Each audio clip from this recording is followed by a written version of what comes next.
It's time.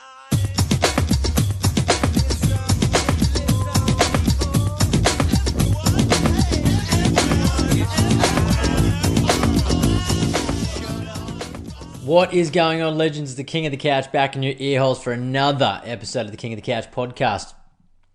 Episode 149. We're just knocking on the door of 150 episodes of the world's greatest podcast. It's been 2 weeks since I've been down your ear holes. This show used to be a weekly show. Now it's turning into a fortnightly or a sporadic show. I can't even really... There's reasons why I haven't been on and stuff that I may share, stuff that I won't share just yet. But we'll talk about it. We'll talk about it in the show. I've got a lot of stuff to talk about. There's been heaps that's been happening. It's been an interesting month, actually. When you have 2 weeks off of this show, I feel like there's a lot to catch up on. So when I go and look at my notes and stuff like that, sometimes I'm like, fuck, is that even relevant now? I mean, is any of it relevant? Is anything in life ever relevant? Yes, no, maybe, I don't know, but I'll talk about it if I see damn well fit. But I hope you've been well. I do miss you. Every time as soon as I sit down, as soon as I hit record on the mic, something clicks in me, something happens, and I feel good about it. It can be funny. I'll be sitting on the couch or doing my job or being with the family and doing this and doing that, and I never think about the podcast, right? It's sort of there, but I don't think about it as much as I used to think about it. But as soon as I get my ass in this fucking chair, put the record on, hit the record on the mic, on the video, whatever it is, I feel good. I feel good about it. So, we might touch on some stuff. Episode 149 feels like a special one because I'm knocking on the door of 150. I'm not sure what I'm going to do for the 150th episode just yet. My better half, Becky, future Mrs. Thompson Wimsett, she was on episode 50. She was on episode 100. So we go a tradition and get on to episode 150. If you want that to happen, let me know. I'd love to hear your feedback there. Don't know what we talk about. I think she's quite nervous to jump on episode 150. She was even like, what the fuck? What do I have to bring? She's got a lot to bring, but she's doubting herself in that way. So we'll see. I don't know. Got a couple little guests lined up, but yeah, we'll talk about the show. We'll talk about the show later in the show and some of my thoughts that's been milling around the brain box. So, yeah, I don't want to give too much away just yet. But yeah, look, if you're new to the show, subscribe, hit a like, pay it forward. I love it when people pay it forward more than anything. Actually, funnily enough, just a quick story recently. I share a lot of music on my like Instagram from Spotify or like my YouTube, and I'm always playing like live music like in my house and stuff like that on the TV on YouTube. I just like live concerts and anything. I just like music. It's silence that fucks me up. It's music that keeps me centered, right, and having a good time, and that's what I want to be. But put it on my Instagram, and then every now and then I'll get someone that's like, oh man, I really appreciate that. Like, that's a sick song. I love that. Takes me back to this place. Never heard that. Had this one guy reach out. He was like, man, this is sort of a weird request. I don't think it was weird at all. I fucking love this. I got a mad kick out of it. He was like, can you help me listen to good music? Like, every song you put up, I'm loving. I've never heard of half of these fucking bands. Can you help me just become a great music enthusiast like yourself? And I was like, yeah, fucking oath, man. I love that. I got a mad kick out of that. And my good mate, James, the jacked man, James Stewart, he the other week, he's like, man, I really appreciate how you always got live music in your house. How do you play it? Is it on this? And I run through it. Again, mad kick out of it. I was like, fuck. I share this because I literally think, some person will listen to this and get a kick out of it. And then when that one person messages me to let me know, fucking love it. For those of you watching at home, got a haircut since our last thing. It was getting a bit long, so I got a nice little trim recently. I'm liking it. I love the short do. Shout out Jamie Sukjai, hair by Jamie Sukjai here, and on the coast, located in Moffat Beach. She's very exclusive, only does the top hitting podcast celebs and local celebs on the coast. But no, she's a gem. She's been on the show, of course. She's Jared, the Wizard Sukjai's other half, better half, which some would say. Would Jared say that? Better half? We'll go with better half tonight. Yeah, she's a gem, and she did a wicked cut. There's something about when you get a fucking good haircut. It takes me to a spiritual place. I'm on a different level when I get a good haircut. It means a lot to me. But anyway, episode 149, 9:14 p.m., 17th of October, 2022. We were 10 weeks yesterday outside of Christmas. That freaks me out a little bit. I don't know why it freaks me out of it. I always have this thing about coming into Christmas, having all these goals ticked off. Some of them are, some of them aren't. Some of them are whips, work in progress.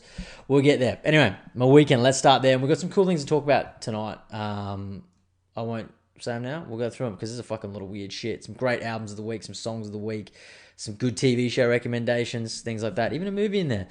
But there's some other stuff, some great stuff's been happening around the world. We're going to talk all about that. My weekend, let's go. Let's fucking get it on. My weekend, Friday. I'll be honest, it's Monday. I'm not even drinking at the moment. That's something that I haven't been doing. And I still can't remember what I did on Friday night. But I did recall that we didn't have a lot happening in the fridge in terms of food because it was the end of my pay cycle. I get paid monthly and it sucks. I've been getting paid monthly for like 2 years now. I hate it. I have never got used to it. Like, I am used to it, but like, I would just love to be paid weekly or fortnightly. Right? Monthly, it's so long. And then it's like, oh, cool, I've got 2 more pays till Christmas or something like that. It's probably a very poverty mindset, but I just like the idea of money coming in more frequently than once a month, you know? So, yeah, I did get paid, thank God. Got paid, got me a few K in the bank, and it was nice, and went up to the local IGA. Now, I'm on a bit of a diet at the moment, somewhat diet. Might talk about that after the weekend. But anyway, wanted to have burgers and I haven't eaten a lot of carbs, right? So we were going to get steak, something like that. I was like, fuck, why don't we get some burgers, family? And we'll make like, just like, you know, them naked burgers, like with the lettuce, where the lettuce acts as the bun. Never had one of those. Pretty new school, pretty fit, I think, but not too bad. So ended up having 2. Really not dietary at all because I had 2 of them. So I got some awesome grass-fed beef burgers. I put some cheese on top of it, just some tomato and some cos lettuce as the thing. You got some pickles, of course. You got to have the pickles. You got to have the pickles. And then I got a mixture of mayonnaise, mustard, and tomato sauce. Zhuzhed it all together. I dabbled a little bit of pickle juice sauce, pickle juice, not even sauce, pickle juice in there from the pickle jar. Mixed it all together. Bone apple teats. It was so good. I really liked it. I will say, without the addition of the bun, it kind of makes it like feel a bit lighter on your guts, just a little bit. I won't go overboard and say, oh, I'm the lightest person ever without carbs. This isn't a war on carbs. I'm just challenging myself. So we'll talk about that after. I can't remember if we watched a movie. I don't think we did. Beck went to bed early. I've been watching a new TV show called Under the Banner of Heaven. It was a bit of a sleeper for me. Episode 1 and 2, good. I held on to them. A little bit of a snore fest in parts. Apparently it's a book series. It's got Andrew Garfield in it. He's, you know, Spider-Man. He's been in a lot of shit. That new movie where he's a dancer. It's a true story. He was also in Social Network. You know him. You know the guy. And I think I watched an episode of that. I just finished episode 3 or 4. I'm not sure. But I like it. I do like it. I'll recommend you another TV show when we get to that portion of the show later. Because I watched a fucking banger recently and I loved it. But that was Friday. Honestly, Saturday, as I said, we had no fucking groceries. Anyone else do this? We're really good at eating our fridge and our pantry out. Like, we only ever buy what we eat. Like, we rarely waste shit. And if we waste shit, it's only like a portion of something that we've already cooked and eaten it to the thing. So like when I'm saying like we wasted like a tablespoon of spaghetti mince and maybe like an apple that Arabella had just gnawed out like a rat and then put it back. And then Beck goes, oh, leave that. I'm going to get to that. She asked me to save. This is Beck. This is how much Beck doesn't like wasting. Like, I had a broccoli and it comes with the florets and the stalk. Like, no one eats the stalk, right? Apparently it's full of nutrients, but no one eats it, right? Well, that's where Beck comes in because I lopped it off, used the florets for a beautiful dinner I was preparing last week. And she's like, I want to throw the stalk in the bin. And she's like, no. Don't throw the stalk in the bin. I'm going to eat that. I'm like, are you really going to eat this? And she's like, yeah, I am. 4 days, 5 days, sat in the fridge right next to a half-sucked lemon that was just like, you know when a lemon and those fruit just really starts to get fucked, like it looks like an old person's just aging rapidly, you know? And open the fridge and there's a lemon look like Benjamin Button on day fucking 6. So I pulled it out and said, Beck, you're not going to eat this. That was literally all we threw out. The rest was like, we ate it. Fucking ate it. So we got it down to a fine art. If anyone wants any grocery tips, hit me up because then we got it down to a fine art. And I'm not a calorie counter or anything like that. So don't hit me up for like fitness related tips. I'm talking budgeting, eating, all your food related tips. So we do well there. So we went and did the stupid fucking middle class thing of grocery shopping on Saturday morning. Hate grocery shopping. But basically there's a playground outside the grocery shops at Batinia where we go. So I just sort of look after Arabella and hang around there for like half an hour while Beck goes to the shop. She's really good at it. I'm not. I probably just bog her down, weigh her down. So let her go do that. That was good. We hit the butcher for some beautiful lamb shanks and some chicken liver. Man, the lamb shanks, boner. We'll talk about that because that was Saturday night. We'll get to that. I'll gush over that in a sec. And then we went to Coles for our other bits and pieces. That was pretty much it. That was the mid-morning of Saturday. I had an experience on Saturday. I'm going to go into that right now. No, I'll say that after because it's a bit of its own thing. But I went down to Brisbane to visit a breathwork and ice bath ceremony, and we'll talk about that a little bit at length just after the weekend segment. But it was a ball terror afternoon, that's for sure. So we did that. I come home starved. I was starved after. I will say, picked up a punnet of blueberries and 2 protein bars. Trying to be healthy, trying to make healthy options. The old days would have been like looking for a bag of chips. You know what I mean? I got some blueberries, 2 protein bars. Whew, what an animal. And I didn't even get a drink, just had water. Just water. Boring old, nutritious water. Come home, my mummy was up. She stayed the night. Beautiful to see her. And Beck had put on those lamb shanks in a slow cooker. Will say the best meal that Beck's ever made in my entire life. Like, she could retire after that meal, never cook another meal in this house again. And I'd 50 years from now, I'd be talking about how good them fucking lamb shanks were. You know what I mean? Babe, you remember when we were like 33, when our 73, 83, 93, the lamb shanks, so good. They were up there like as an aphrodisiac that night for me. I was like, if my mum wasn't here, we could really get it on with a belly full of lamb here. Like, I could lay you down, do all sorts of weird stuff to your body right now. That's how much your lamb shanks talk to me tonight. They really talk to me. So good. Unreal. My mum was up, as I said, so we couldn't, hop on the good foot and do the bad thing. And then you hate that. Grandparents, cock blockers, kids, cock blockers. There's very, very small windows of opportunity as a parent, right? Nowadays, you have kids, they're mini cock blockers running around. You roll over, you roll a leg over your missus in the morning, you look one step further, there's the bassinet. Your son's looking at you. Oh, shit, right, he's there. I forgot. I'm a father. I'm trying to be a porn star for the next fucking 4.5 minutes. Can't do that. There's a kid there. Oh, knock, knock. There's someone at the door. It's Arabella coming in. Oh, guess what, Dad? I got my own day clothes on. I made my bed. Oh, that's so good, sweetheart.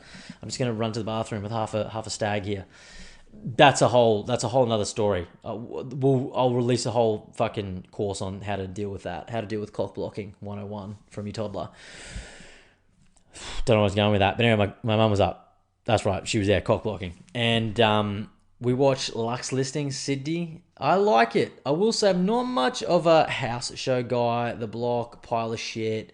Anything like that, generally a pile of shit. Anything that's offering on Binge, Nine Life, any of that, mostly shit. My mum loves it though, so I don't want to totally piss on her parade. But I come to some sort of compromise. I was like, I don't know what made me want to watch it, but Lux Listing Sydney's on Amazon Prime. I met one of the guys from Cohen Handler on the Bucks party and Jordan's wedding. So I was like, look, Simon Cohen was on the show. I was like, I'll give it a chance, see what this guy's all about. And there's that Gavin Rubinstein, look, I feel bad. He's a little guy, right? People always take the shit out for his height, but he's an incredibly successful bloke. And I'm 5'7", right? I'm towering over him. Thanks for asking. But I don't think that's a reason why they should just keep bringing it up high. I mean, they play on it in the show and stuff like that. But man, the guy's a powerhouse, killer, absolute weapon in the real estate world. And Lux Listing Sydney, good show. They beef up the drama, which I don't really give a fuck about. But the houses are spectacular. Love it. Don't mind the boys' outfits too. I like that from a bit of a fashionista point of view. I like that. But man, Sydney, it's just rife with disgusting inflated house prices. Hey, Point Piper on the water, 40 to 45 mil. Get real. It's just a fucking 4-bedroom house that looks at some water with a pool. It's ridiculous. But people pay for it. You know what I mean? Who am I to judge? You want to go blow your wad on that? Fucking blow away.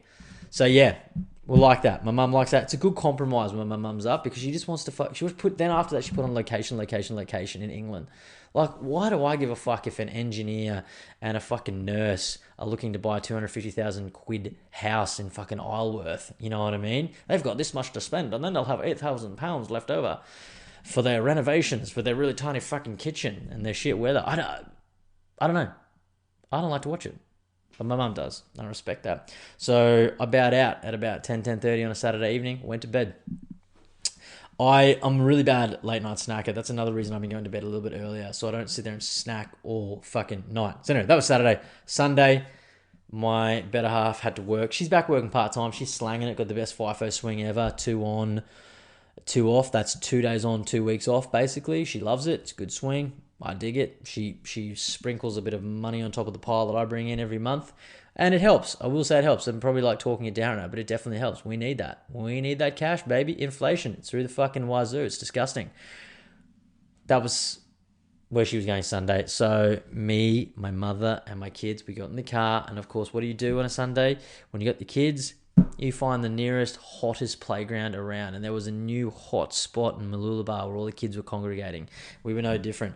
Arabella's at the age where she can climb up to the top now, but she's not super confident where she wants to do it all on her own. There was a lot of little boys and girls running around, and she was a little bit unconfident. So what do? Being father of the year, I jump in there and I climb the fucking thing with her, right? I'm up there, 20 foot in the air, 30 foot in the air. There's a fucking log with this little flimsy fence, right? And it's connected. So there's one contraption, building, whatever you want to call it, playground section. Then there's a log with footing, like, to the next big section. We climbed that about 5-10 times. I had the jelly legs on the first 2 or 3 runs. I got better at it, but man, these kids, you got to get up there and you got to man up. Hey, like I can't wuss out for a 3-year-old. Do you know what I mean? My mum already did that. She's like, nah, this is all you, son. So I was like, right, I'm going up there. I'm not wussing out for my daughter. What sort of image does that create? You know what I mean? Like, she's up there, she wants to do it. Hey, Dad, can you come help me? Nah, I'm a pussycat. I'm going to sit down here like a pissant. You know, no way, dude. I'm up there with the shaky legs. I was literally angling along this log.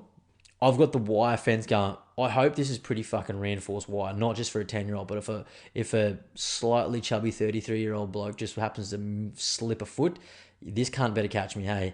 I've got Arabella up the rear, literally at my ass, and she wants me to hold her hand. I had the clammy hands, the first run, I was like, oh shit, what do I do?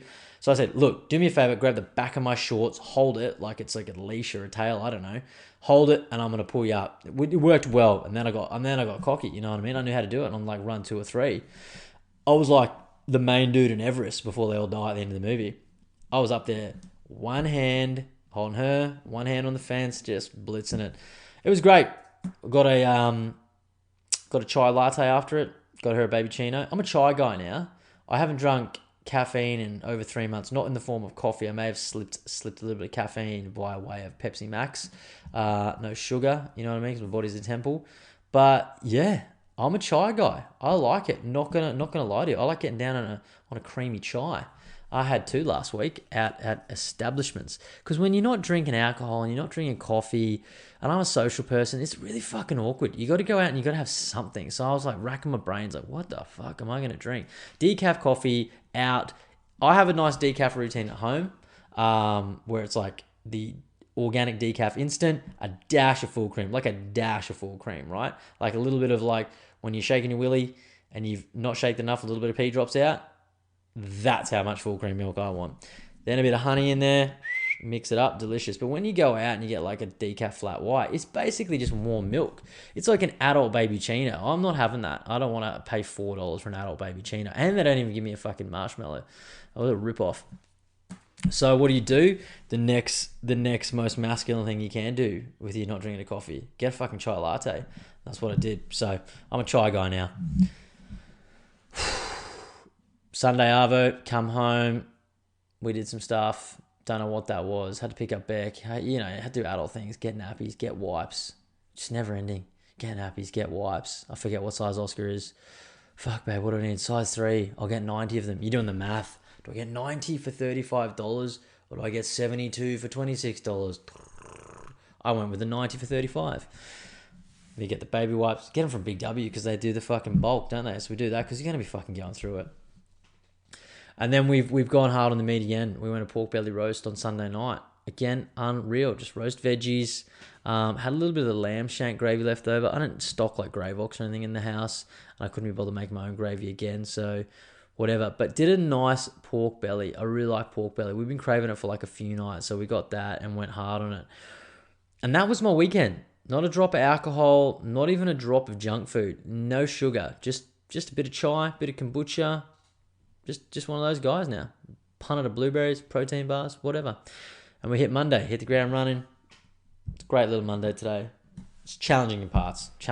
Went for a walk earlier. Arabella just absolutely lost it because she wanted to go to the park before the walk. We wanted to go to the walk, then the park. It was like an hour and a half just of shit fight with a 3.5-year-old. We had to split up the walk. I went, then Beck went. I went for a run. I'm running now. My disc is doing okay. Going to see an exercise physiologist this week. Check that out because the big dog wants to get back in the gym. I want to get back on the sprint circuit. Anyway, that was my weekend. Thanks for listening.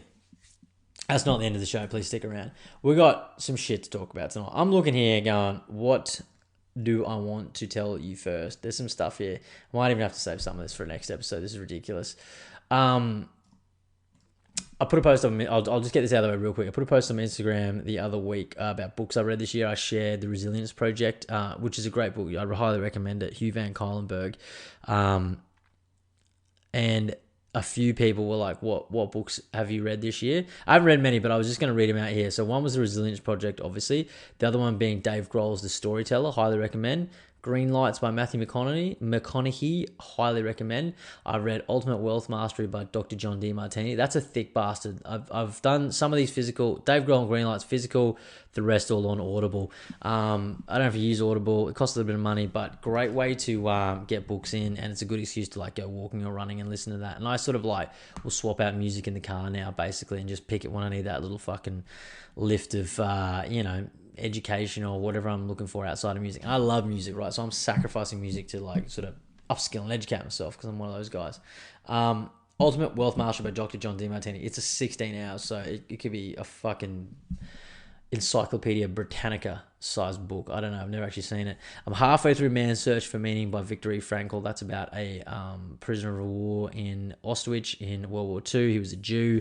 It's all about gratitude. Really interesting perspective. I highly recommend that one too.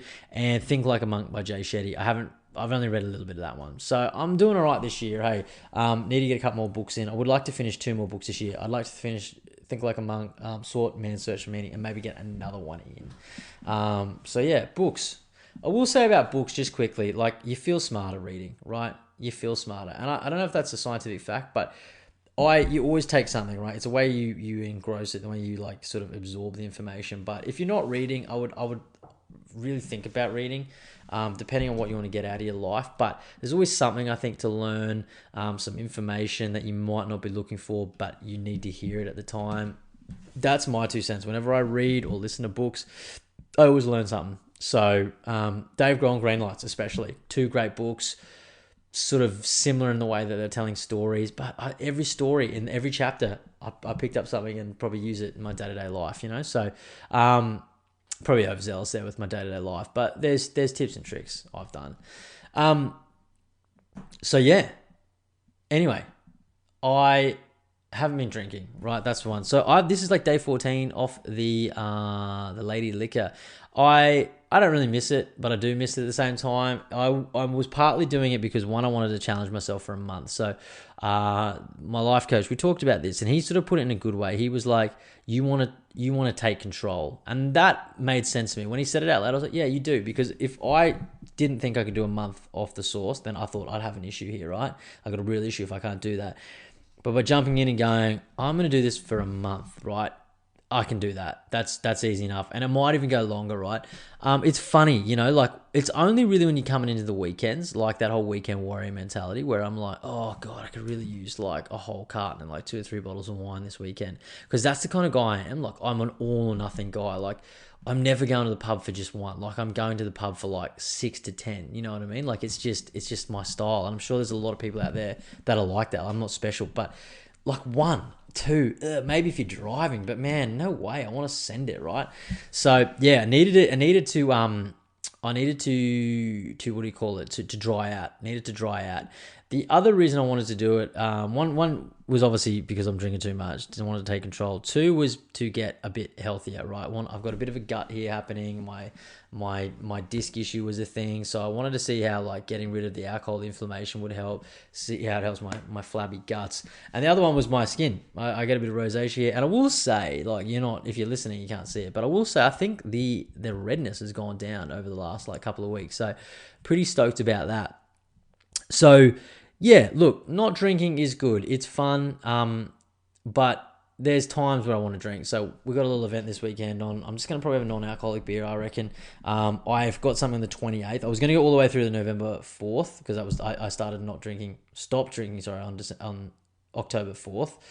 But my good friend Gordon Shives, he's purchased a 130-foot yacht and he's taking the boys out. There's about 40 lads on this boat.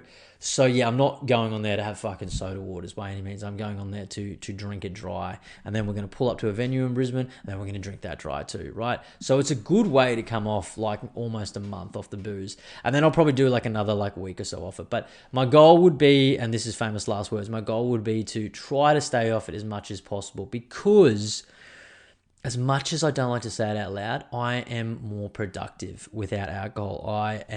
My mindset is clearer. I would say I'm less anxious. I've been doing a lot of work for anxiety and depression and those sorts of things. But yeah, alcohol's great. It's fun when you're on it. Like it's like a sing when you're winning, but when you're not on it, man, you can feel low. I can feel moody as fuck. I can be a moody motherfucker, eh? So yeah, I like drinking, but sometimes it don't like me. So we'll see. I'll get back on it at some point, but I just don't want to have to get back on it like 5 out of 7 nights a week like I probably was doing.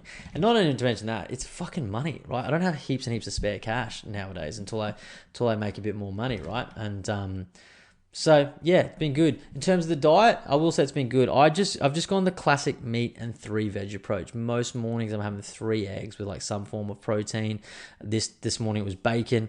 But like I've been having this, I have this fish in truffle, this rainbow trout. I fucking love it, hey. And maybe I'll have some avocado with that, just salt and pepper.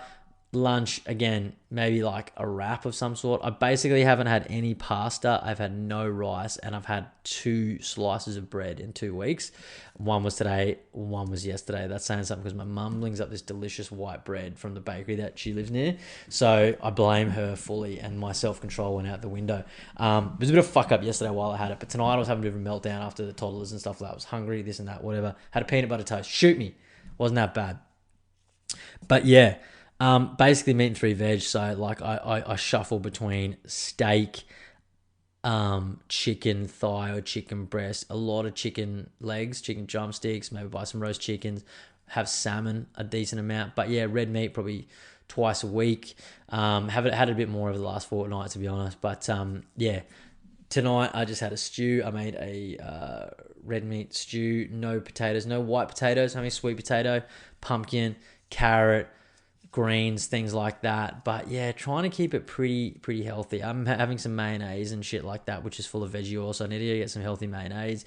I've been having bone broth probably once or twice, 4 or 5 days a week, frankly. So yeah, I feel better. I was actually, to be honest, I was feeling a little bit queasy tonight. I feel like I picked up little bugs, if I can be honest with you. I was feeling just a bit bloated, a bit queasy in there, a little bit fucking farty, a little bit gross, you know what I mean? But I'm here because I'm a fucking hero. I wasn't going to take another night off. No way. If I need a yak, I'm going to yak on the air and just come straight back to it. Now, ladies and gentlemen, I've been talking for like 28 minutes without a sip, and I've got a shout out. I've got a little raspberry lemonade kombucha tonight, so I'm going to take a sip of that because it's a fucking delicious drop, and I'm thirsty. I'm drying out.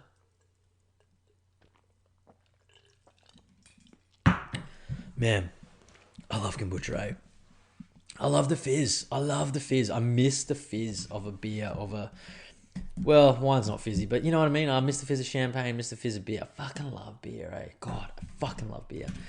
Anyway, I'm back. So that's what I've been doing. Highly recommend it. If you want any tips and tricks, I'll give them to you. Of course, I'm not a professional, but meat and 3 veg, it's the approach. The next step for me would be to just do portion controls, but I figure like just eat healthy first. Here's a tip. For my sweet tooth, what I've been having. One thing, my only con this last 2 and a bit weeks, I've been having corn thins with Vegemite. That's one thing that I've had probably too many of those.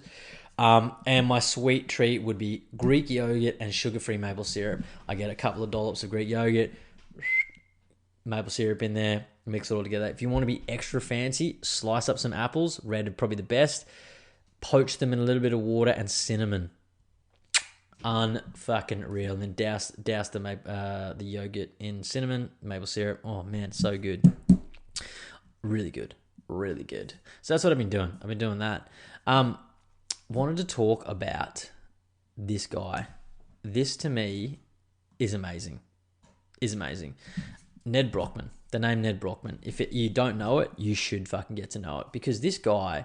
So I heard him on a podcast, on the Dylan Friends podcast, quite a few months ago. I was out walking my morning. I didn't know fucking anything about this guy. And I put him on. And basically, he was a runner. He's a 23-year-old Sparky from Forbes, New South Wales. So he's a country boy.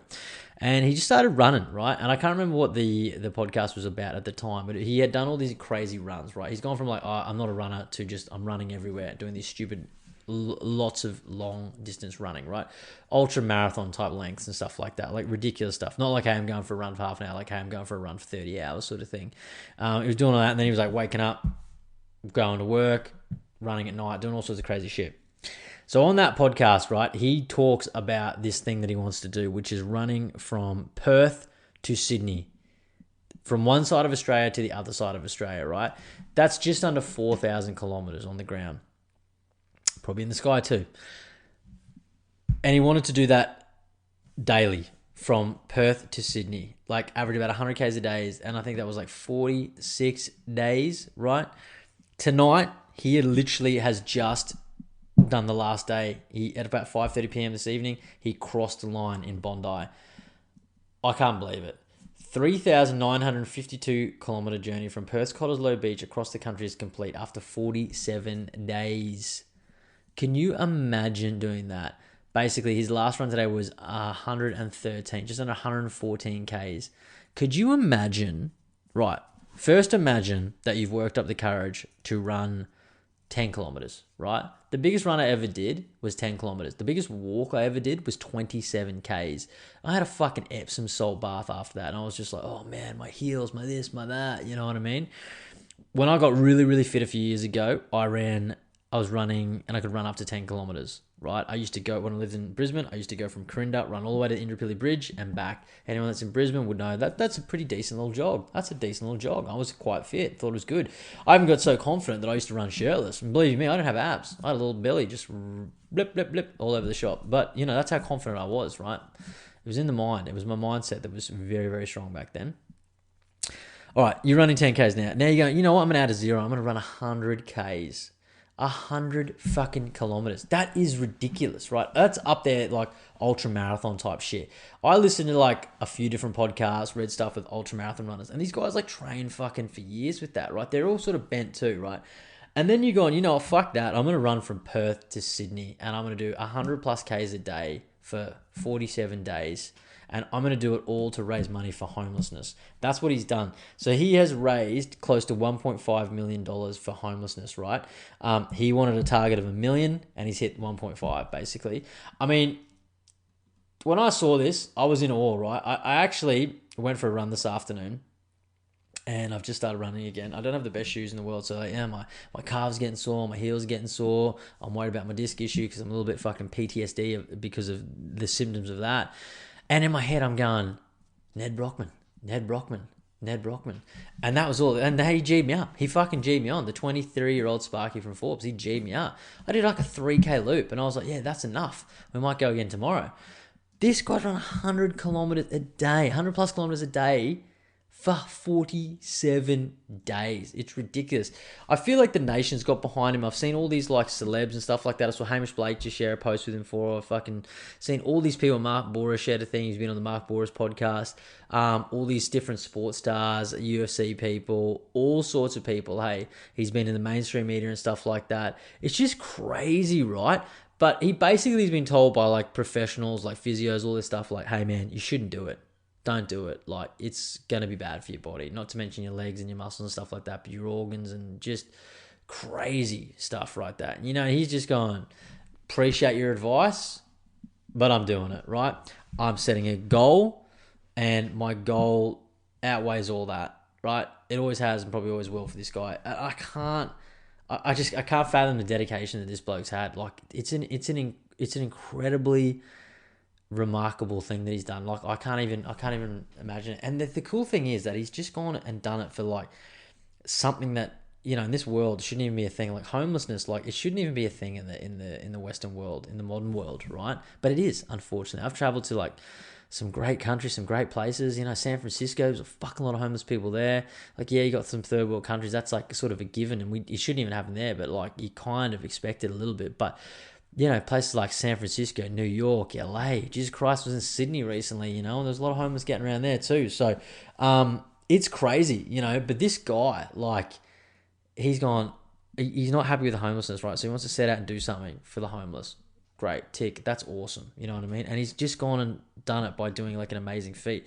And he's done something that's so incredible that people, like, as soon as they see it, they're like, they drop what they're fucking doing and they look and they go, wow, that's amazing.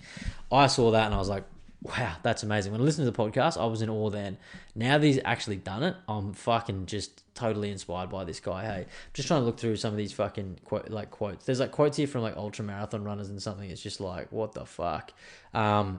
But yeah, like, it's mentally like, what has he got here? Some of these quotes are fucking mental, right? He's had guidance here from Steve Monteghetti, who was like a 1984 marathon Olympian and things like that. It's got him here doing a fucking shoey at Bondi Beach. What a ledge. Like, he's gone. I would just think about it. Imagine the beer after 47 days of nearly 4,000 kilometers. That's just of running. That's a well-earned drink, hey? This guy should never, and hopefully will never, have to pay for another beer for the rest of his life. Beers are on everybody else, right? He walks into a bar, you shout Nedd Brockman a beer. That's the rules. Just amazing. Couldn't believe it. I couldn't believe it. Oh, man, I'm just trying to read some of these fucking quotes. It's mental, eh? Yeah. Nedd Brockman, go and check it out. What a fucking absolute hero he is, hey? Couldn't believe it. Now I'm thinking, what's next for this guy, right? He's probably so warped, going, you know what? I'm going to fucking do something crazy. He's going to do something crazy next. It's something about those people, right? That they just, I don't know. I get totally inspired by people that do things that are just kind of out of this world, but they are in this world. That's the thing. And people go, it's unreal, but I'm like, yes, but it's 100% real. Like, this is crazy stuff, but it totally G's me up. And I just think of that. Like, literally, as I say, I was running a 3K circuit today, and I'm like, Nedd fucking Brockman. Right? So he G'd me up. And he's going to G me up to go again tomorrow. I'm going to get some fucking better runners, and I'm going to do the Brockman challenge. I'm going to get back running 10Ks. It's crazy. But I don't know. If you're not inspired by stuff like that, you must be a bit of a miserable cunt, hey? Because I don't know, that shit G's me right up. Insane that he's done it. It's insane. I love that never say die attitude. Something that I could use more of. And I love the fact that, like, when someone sets a goal, no matter how fucking lofty or how insane or crazy, all the people say, don't do it. Professionals, people that have come close to it, don't do it. Appreciate it, but fuck that, I'm going to do it. And that's what he's done. Amazing. That's amazing. Now, we're going to talk about, of course, we've got to talk about Blink-182 tonight, because I love music. But I want to talk to you about my Saturday event, my breath work and my ice bath challenge. Quick drink.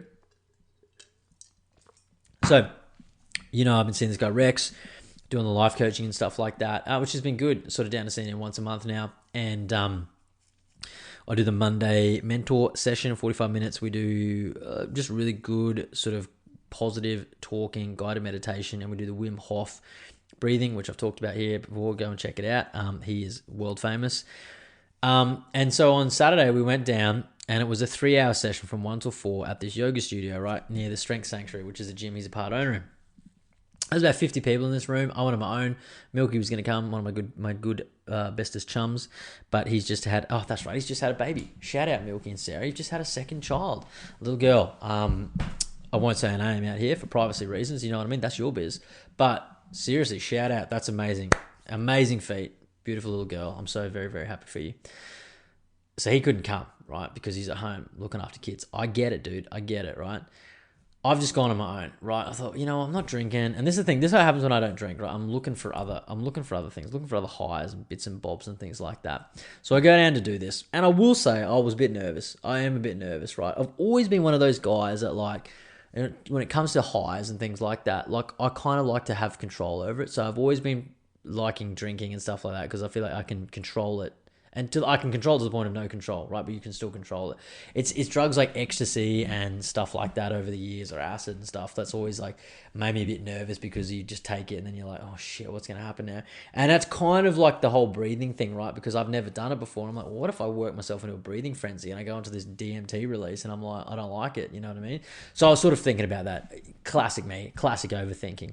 But to go in, it was real cool, real casual. You roll out the yoga mat, roll up a little towel behind my head, lie down. People everywhere, all sort of bodies, all spread out and shit like that. I start playing some music. Rex starts talking. He runs you through the breath. What we're going to do, it does a little bit of welcome sort of thing for the first 10 minutes or so. Another guy, Adsy, he's on the sound bowls, which I really like. I like sound bowls. I don't know, go on YouTube sound bowls or Spotify sound bowls if you don't know what I'm talking about. But there's something real soothing and real calming about it for me. But we go in there. And the breath was just like this sort of rhythmic thing. And it wasn't even crazy. It was just like a... So in, out, with that sort of aggressive nature.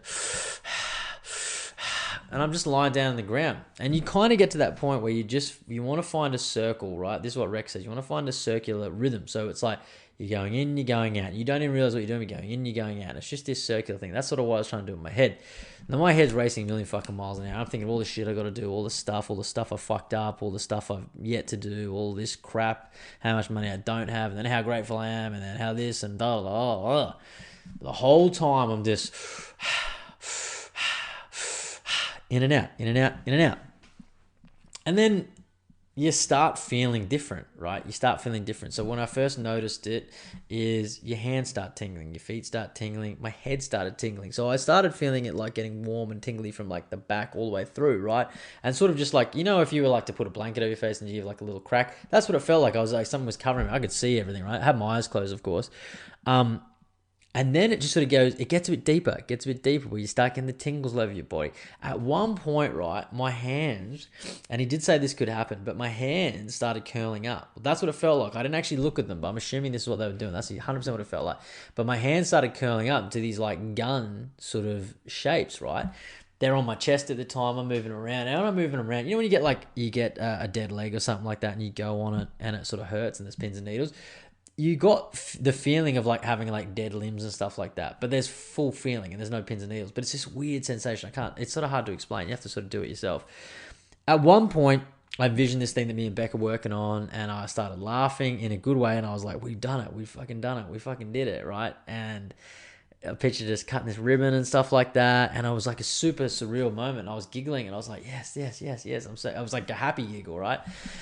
Mind you, there's other people in this room that are like having traumatic experiences. Like they're like releasing some fucking trauma. This lady over here was like, she was doing this stuff. Like she was about to cry. I could hear this sort of wailing down the front there. After it, there were some people with some deep stuff, some like, this guy had like his dad had passed away and all that sort of stuff. And there was this mum sort of story over here. It was pretty intense. I didn't have anything like that. I kind of thought I might be one of those guys that breaks down and has all this trauma and stuff like that. Maybe I didn't go deep enough. I don't know. That's what I thought. But then at one point, and you lose track of time, right? And the whole time I'm doing it. Then I just sort of like went to this space where the sound sort of stopped for me, but there was like vibration, right? So I couldn't hear the sound bowls. I couldn't hear Rex talking. I couldn't hear the music. I was in my head. It was awesome, right? In the best possible way. The vibration in my head, it was like this sort of thing. Everything went a bit white for me, and honest to God, I felt like I was floating. For how long, I don't know, but it just sort of went this weird thing where I just sort of lost, and it was like everything was racing, but then sort of slowed down. I didn't really like see anything. Milky's done it before, and he reckons he like went above his body and like could see his own body and shit like that, and like saw all these things that had like he'd fucked up and all this sort of stuff. I didn't really have anything like that. But yeah, for like 5-10 minutes, and it just like, how quick was, I don't know, but I freaked out. I was just like, and I came back sort of back to earth, like everything just rushes real quick. The feelings started coming in my hands and stuff like that. And then I was like, you know what, that wasn't too bad. So then I was just like, started doing it again, just straight back in it. That happened another 2 times to me. And those 2 extra times, it was a lot better than... The first time was great, but I didn't know that was gonna happen. So when I came to expect that the second 2 times, it was great. But man, just super intense, super full on. The tingling sensation I had through my body, the lightness that I had through my body. Not to mention, like, I was super relaxed. I was super in the zone. I sort of forgot about certain things that I was worried about. It was amazing being in this space with people. And some people probably listening to this going, "You're a fucking woo-woo cunt." Like, and I'm like, yeah, maybe I am now. But I just like to try different things. I'll tell you what's really interesting about it. The fact that, like, your breath, that we breathe, right, day to day, it's nothing crazy, but you can do a particular type of breathing and it can take you to this sort of space, this feeling, right? Man, super crazy. I want to do it again. I'm going to do it again. I don't know when, but I'd like to try to get there again. I might even try and do it in my house. I'd urge people to look into it. And the whole DMT release stuff, I had a look at it. I couldn't really work out what it was, but it's something to do with, like, there's this pineal gland in your head, and it sort of talks that your brain. It's something crazy, right? But yeah, apparently your pineal gland, which is in your brain, can produce DMT. What does DMT stand for? It's some drug, right? And you can get this from plants and animals, I believe. Yeah, it's in the center of the brain or some shit like that. It is crazy.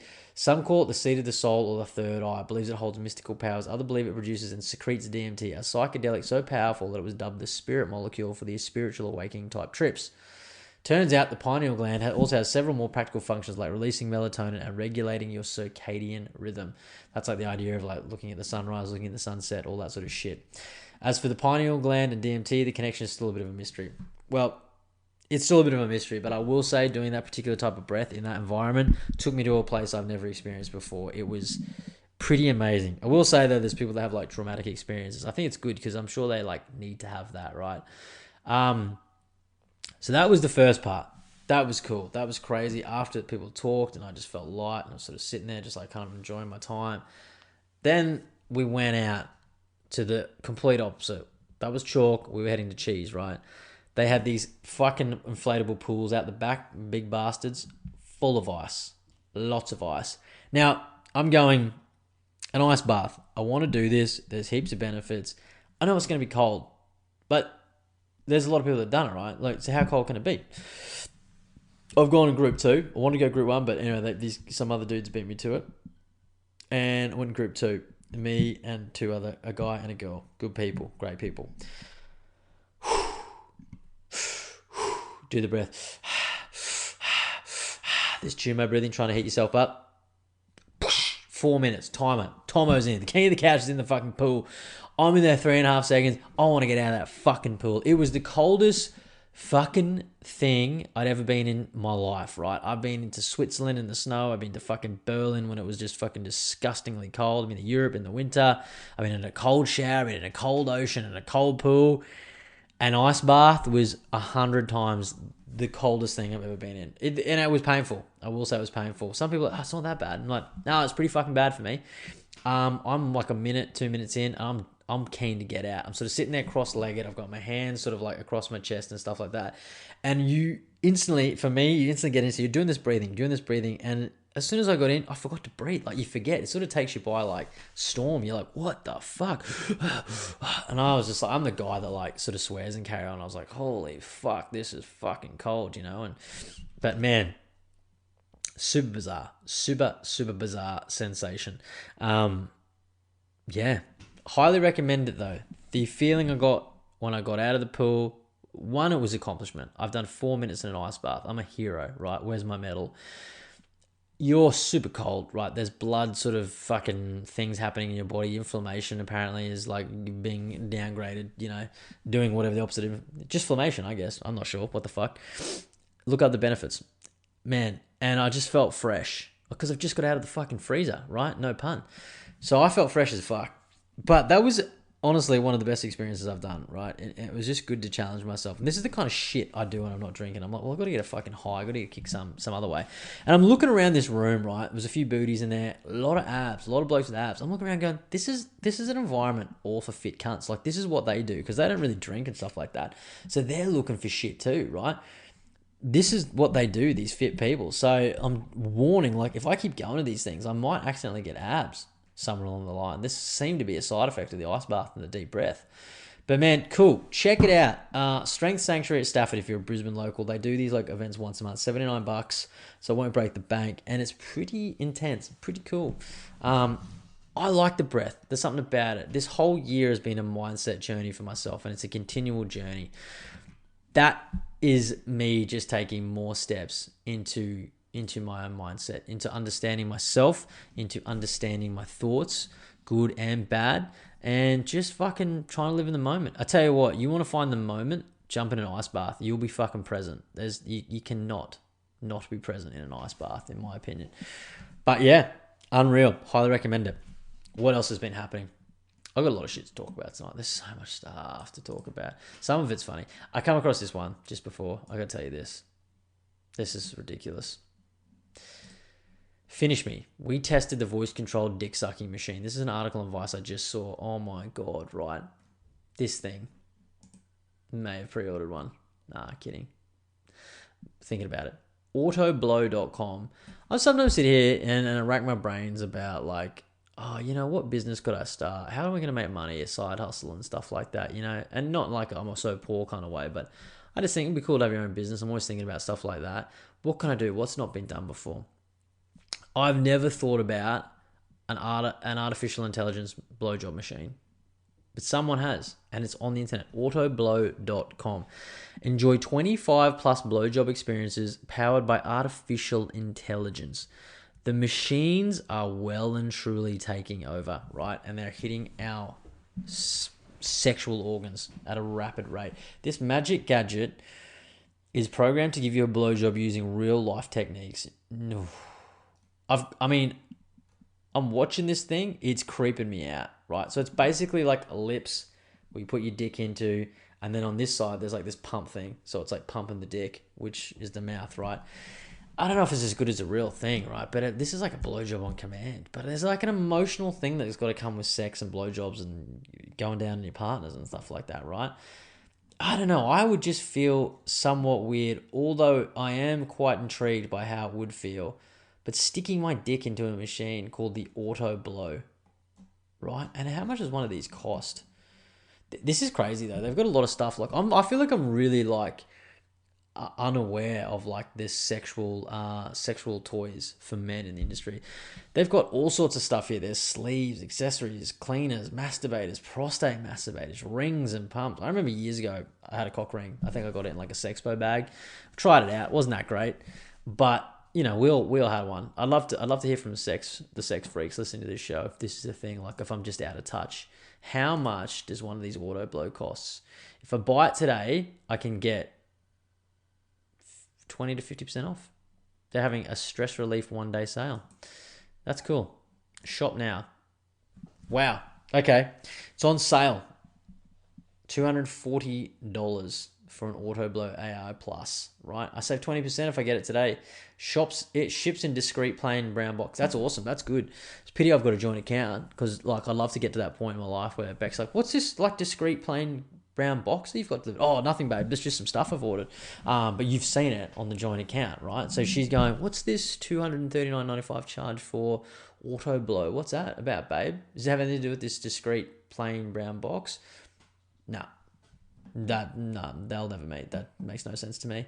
This is crazy. Hey, you can get some lube, Fab Lube, toy cleaner. You need that. Oh, there's VR headsets that come with it. $29 I can chuck a VR. That's actually pretty good. So $240 for the blowjob, and $29.95 I can chuck on a VR headset. Don't know how good it is. There's a discreet storage case. We like that too, because if I'm traveling and I need a blowjob on the go, the travel case helps. Oh man, there's so much stuff that you can add on here. This is amazing for me. And it's got 4.2 out of 5 stars. That's pretty good. I love these people that, wow, I'm going to read some of these. Most people have given it good. There's reviews here by Mason, D3, Little Cocker Spaniel, Traveling Consulting Guru. Maybe we'll read this one by Voice Control Dick Control. This Auto Blow AI Plus is probably the best model Auto Blow has, but really it's the best auto stroker masturbating machine there is on the market. I didn't even know there was a market for auto stroking masturbating machines. Wow, I live a sheltered life. It is absolutely intimidating with the size of it. Could you imagine that? Like, it comes in this discreet box, and then you've got this huge apparatus sitting at your table, right? Imagine that. Wow. Compared to some of the other high-end name brand automatic machines, but it means it has more to it too. Even this guy's so jovial, I can tell he's a jovial blowjob enthusiast. Even the other auto strokers that have the Bluetooth connections with remotes, they don't have the vast possibilities of downloadable or custom settings. I'd love to know what this is. Like, they could program different blowjobs in there, like toothy blowjobs, gummy blowjobs, sloppy blowjobs. I don't know. It's just, what would you do? You know what I mean? Blowjobs from porn stars. They do like that whole AI thing where they could, like, you know how they have like the fleshlights with the pussies, they can mold a pussy and stuff like that. Vagina, sorry, don't want to upset it, don't want to be too crass. I never know what to call a vagina. We'll call it vagina, but fleshlight's perverse, so we'll say pussy too. This is amazing, right? And there's voice control. Hey Siri, suck my cock. With the Auto Blow AI Plus, that just isn't found in other products, and definitely not for such a deal. Wow, this has got to be written from someone that works with the company. Other companies look sleeker, but they just don't offer what this one does. Also, a lot of other strokers or masturbating toys of any kind will say for all sizes, but they often mean the skin is stretchy. So that's like a one size fits all, but it's like, I was thinking that with some hats, like there's heads bigger than others, so I definitely know there's cocks bigger than others. I've done some research. With the Auto Blow AI, there's a grip you can totally adjust, and the skin is stretchy. Wow. Okay, here we go. Pros: remote control, voice control, good feel. That's plus. Plugs in, so good power. We want that. We want a vicious one. Dick gripper that you can adjust to your girth. That's good. You know what I mean? You got a big girthy fucking veiny bastard. You want to put it out. You got a little noodle. Want to put it in. Cons: the size is bigger than any other auto machines. You can imagine that, right? You've got your cabinet set up at home. You've got like your ornaments, your pictures of your family and stuff like that. And then this big Auto Blow AI Plus just sitting there.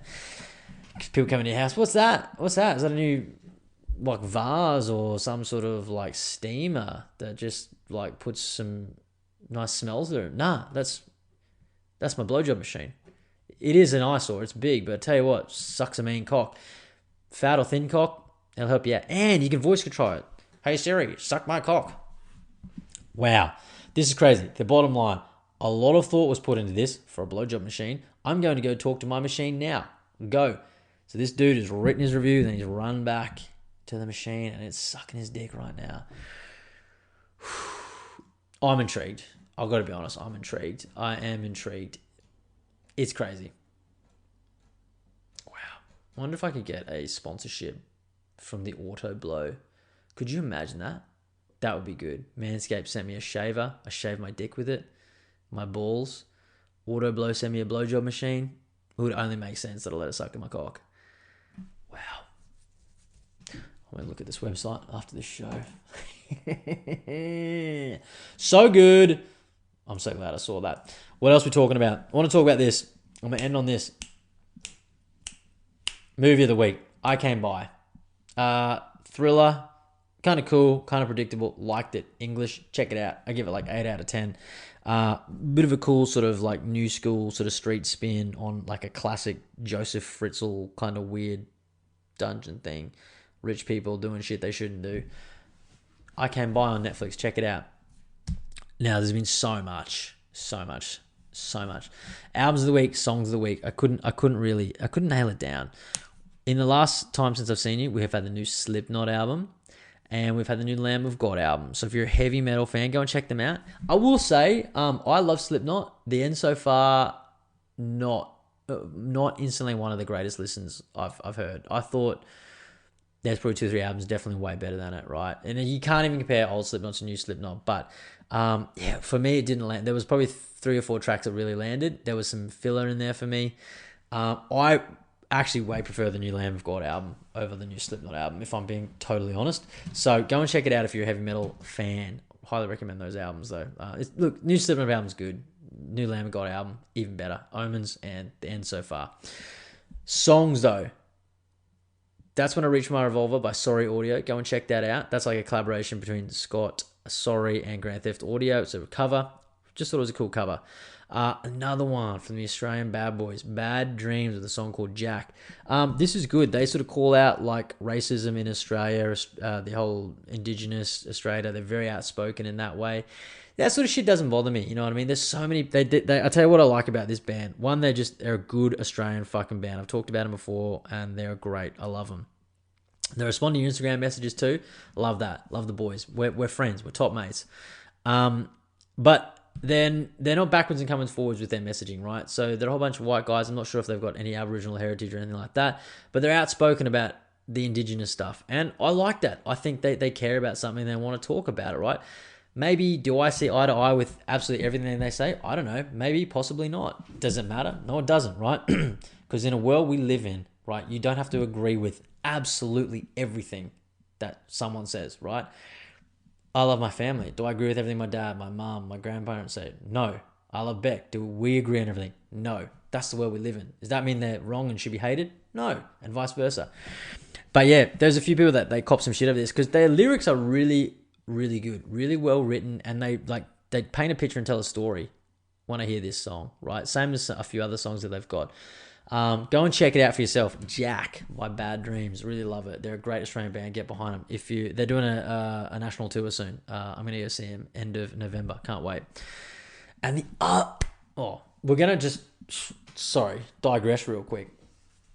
And then I'm going to end on this. I'm going to end on this song. But I wanted to talk about two other things that I've watched. Two really good shows. One being Dharma on Netflix. This guy, infamous. He was a creep. He was homosexual. Not that that's bad, but he was a guy that killed other guys. He always had that thing where he was like trying to like pretend he wasn't gay, but he was gay. And I think he was like just taking out on gay guys because of his own thing, which is horrible, right? Because I'm sure back then they had AIDS and a lot of things to worry about at the time. But yeah, this guy was heinous. He killed people horrendously, poisoned them, put shit into their brains, lobotomized them, ate them, cannibalized them, did stuff for their dead bodies. But this show is so good. Makes you so anxious in parts. Makes you really, really highlights the case where his victims were like portrayed in a really nice, like the light that they should have been portrayed in a TV show. And it was really sad. And then it shows you how shit the cops were at the time. And basically because like, one, they didn't give a fuck about minorities, and more so, they didn't want to deal with anyone that was homosexual, right? So he sort of got away a couple of times because he was gay. So, yeah, interesting show. I wouldn't say it's not for the squeamish, lighthearted. It's not gory or anything like that, but like the way it sets things up. There's one episode 6, that I found quite sad. But go and check it out. I got a kick out of it. Evan Peters as Dharma is sensational too. The other show I watched, and I loved it. I've almost watched it twice. The Bear on Disney Plus. It's produced by Matty Matheson. I love Matty Matheson as a chef, just an all-around good guy. One of those people I look up to. I like him a lot. But The Bear basically is a story about a guy who inherits a restaurant from his brother who suicided. He's a top chef, the brother. And he comes back to run his dead brother's restaurant called The Beef, the original beef of Chicagoland. They're all full of misfits. He's got like his brother's best friend in there, people that have been working there. He's got a new sous chef in there. And it's sort of like their stories and like meeting and him in what it was is like dealing with a lot of grief, shows you the anxiety and the stress and kind of like the family orientatedness of like working in a kitchen. Some really cool, really good music, really good soundtrack, really cool sort of clothing in it as well. I like that sort of stuff. So picked up on different outfits and things in the show. I'm interested in hospitality and things like that. So I got a real good kick out of seeing the whole inside of a kitchen. Episodes 7 and 8, amazing TV, amazing acting, amazing film, amazing writing, direction. Episode 7 was taken in one shot, which means that like they just pan around one camera for like 20 minutes. Unfucking real. And then episode 8 just hit different, tied it off nicely. Go and check out The Bear on Disney Plus. If it's something I could urge you to, go and check that out. Now the last song, this we're going to end on tonight because this is great. This is positive. My other song of the week, Edging by Blink-182. The original band back together. Mark Hoppus, Travis Barker, and Tom DeLonge. I was stoked. I think the whole world was stoked. So the band have just announced that they're back together after like quite a few years broken up, right? Well, Tom had left the band, they kicked him out, whatever. Matt Skiba from Alkaline Trio stepped in. So that was great. Now he's back, right? So there's a huge nostalgia thing attached to it. They've announced a new album, so the song's out, the video clip's out, a new album, and a world tour. Like they're playing Australia in 2024, like February, March. So good to get tickets to go and see that. The new song is good. When I first heard it, I was like, yeah, this is pretty cool. You know what I mean? It's one of those songs, it's a grower. It's an absolute grower. It's catchy as fuck. Does it sound like Enema of the State? No, it doesn't, right? Does it sound like Take Off Your Pants and Jacket? No, it doesn't. It sounds like 2022 Blink-182. And I like it. It's catchy as fuck. And it's cool to see the band back together. Instantly, it was a huge nostalgia kick for me. I went and listened to Enema of the State. I went and listened to Take Off Your Pants and Jacket. I went and listened to Dude Ranch. All this sort of stuff, right? And it just took me back down fucking memory lane, right? I was like 10 to 15 again. That band for me, and like a lot of other bands, but that band especially for me, gave me a lot of hope back in the day. That was a time when there was bands like groups, I wouldn't even say bands, groups like fucking Backstreet Boys, NSYNC, all those boy bands. That was like when they were coming to the scene, right? They were in the charts and stuff like that. Now it was like a young kid, punk rocker, like rock and roll, like skateboarding. You know, my baggy pants, my chain on my pants with my little fucking Billabong purple wallet. I hated boy bands with a passion. Now when Blink-182 come along with Enema of the State album, they had the All the Small Things song. That film clip, you haven't seen it, everyone's seen it, but you haven't seen it, go and check it out. And they just take the shit out of boy bands in that film clip. As a young 10-year-old, when I saw that, 10, 11, whatever I was, that just lit up my heart. That lit up my world. And I was like, yes, there's a band out there that's a voice for me and people like me, right? War on the they're taking the shit out of the boy bands, right? I hated the boy bands. I love the punk rock, right? I love the rock and roll, I love the heavy stuff. You know, I love bands like Limp Bizkit and all the new metal shit like that. But there was something like with Blink-182, and I remember like I used to dress like these bands. You know, I wear like the baggy pants, the socks up and stuff like that, and you have the chains on your wallet and stuff. I remember when the Take Off Your Pants and Jacket album came out, and Tom DeLonge had that like hair that was sort of like, he had like a bowl cut thing and it was like pulled down over his eyes. I used to do that. Like I used to put my hair down and stuff like that. I want to dress 100% like them.